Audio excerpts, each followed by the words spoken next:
Hello friends, welcome to my channel পদ্মে পাখির নীড়। আজকে আমি চলে এসেছি, আমার বাবা একটু সবজি বাড়ি করেছে এই শীতের সন্ধ্যায় ধনেপাতার পকোড়া খেতে খুব সুন্দর লাগে। তো আজকে আমি যেহেতু শনিবার নিরামিষ খাই, তাই ভাবলাম একটু টাটকা ধনেপাতা দিয়ে ধনেপাতার পকোড়া বানাই, আর সেই রেসিপিটা তোমাদের সঙ্গে শেয়ার করলাম। জাস্ট ধনেপাতাগুলো অসাধারণ দেখাচ্ছিল গাছে নিজেদের, আমাদের কোনো বীজ দেওয়া হয় না, টাটকা ধনেপাতা।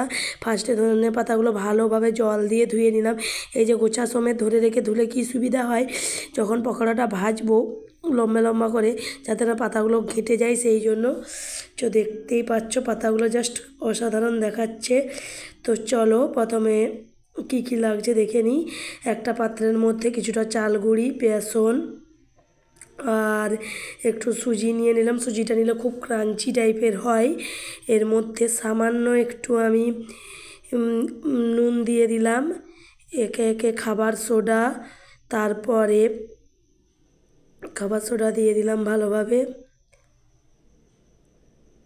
এরপর একে একে প্রত্যেকটা মশলা, হলুদ গুঁড়ো, লঙ্কা গুঁড়ো, জিরে গুঁড়ো আর সামান্য ভাজা মশলা দিয়ে, আর যেহেতু নিরামিষ করছি তাই কালো জিরাও অ্যাড করলাম। এরপরে ভালোভাবে এটাকে মাখিয়ে নিলাম। মাখিয়ে নেবার পরে জল দিয়ে আস্তে আস্তে একটা খুব পাতলাও নয় আর খুব ঘনও নয়, মিডিয়াম একটা ব্যাটার তৈরি করব। তো চলো তোমাদেরকে ব্যাটারটা তৈরি করে দেখাই। আস্তে আস্তে জল দিয়ে একটু একটু জল দিয়ে দিয়ে ব্যাটারটা তৈরি করতে হবে। তো ব্যাটারের থিকনেসটা দেখে বুঝতেই পারছো, আর যেহেতু সুজি আছে একটু জল টানবেই। তো ব্যাটারটা ঠিকঠাকভাবে এইভাবে বানিয়ে নিতে হবে, নইলে ধনে পাতাগুলো যেহেতু গুচির মতো নিয়ে ডোবানো হবে। এবার গ্যাসে কড়াইতে তেল গরম করতে দিয়ে দিয়েছি। এদিকে ধনে পাতাগুলো নিয়ে নিয়েছি।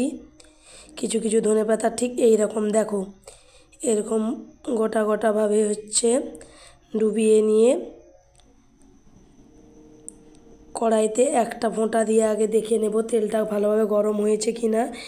যদি দেখি যে এখনও তেলটা গরম হয়নি, তেলটা গরম হলে এইভাবে যখন বেসন ভাজাটা উঠবে তখন আমরা একে একে একটা করে দেব। যেহেতু আমি তেল কম দিয়েছিলাম, তো তোমরা ডুবো তেলেও ভাজতে পারো, আর একসঙ্গে দুটো করে বা এরকম একটা একটা করেও ভাজতে পারো, যেহেতু এগুলো অনেকটা বড়ো হয়। তো চলো দেখতেই পাচ্ছ কেমন হয়েছে। আমি একটু সস দিয়ে ট্রাই করলাম, অসাধারণ লেগেছিল। তো তোমরাও বাড়িতে এই রেসিপিটা ট্রাই করো আর আমাকে জানিও কেমন লাগলো। আর চ্যানেলটি সাবস্ক্রাইব করে দিয়ে পাশে থাকা বেল আইকনটি ক্লিক করে দিও এবং সঙ্গে থেকো আরও রেসিপি পাওয়ার জন্য। Bye bye.